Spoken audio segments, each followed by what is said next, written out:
Okay, so I have no doubt that at this point, considering the last discussion of my experiences with demons, which kind of veered off into my experiences with the paranormal in general and my abilities as a medium, it kind of spiraled off into working with vortexes.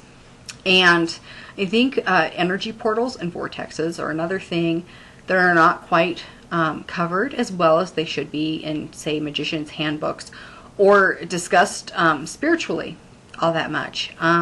You will get a lot of that in a lot of New Age books, but I don't think they can adequately prepare you for actually encountering one. There are certain types of people who tend to, no matter where they are, they seem to be around portals. And we believe, well, people in some of the groups I'm involved with believe that people who tend to be attract portals or tend to be around portals are actually what we call keepers, portal keepers. People who kind of,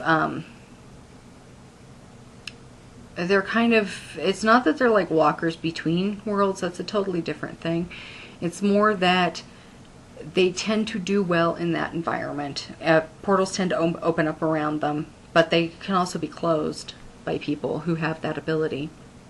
And then, of course, you have walkers, people who can very easily astral travel from one place to another. And astral traveling, a lot of people misconstrue astral traveling as some sort of like a meditative state.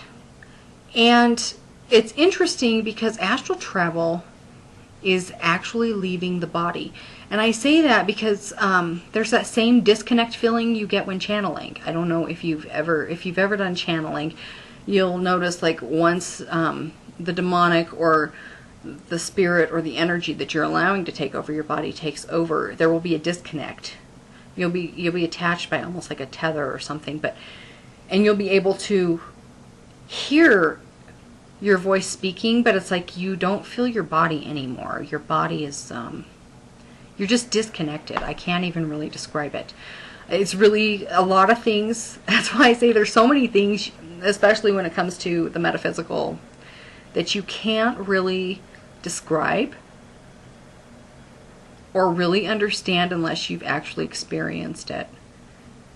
And I can write about it all day long. I can try to describe it to you all day long, but unless you've actually felt it, and whether or not, I don't think my description would do it justice, just as writing about it wouldn't do it justice. There are some things where there's no substitute for the experience itself.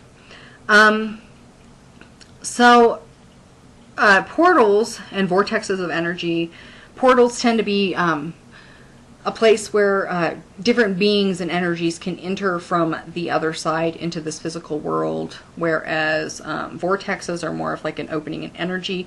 You'll sometimes hear about gate opening rituals, and those are generally about opening floodgates of energy, which is why they can be so disarming. There are definitely a lot of interesting topics, and of course all of these subjects that I'm discussing are very broad, and I'm only covering like a very tiny fraction of what I know in the time allotted.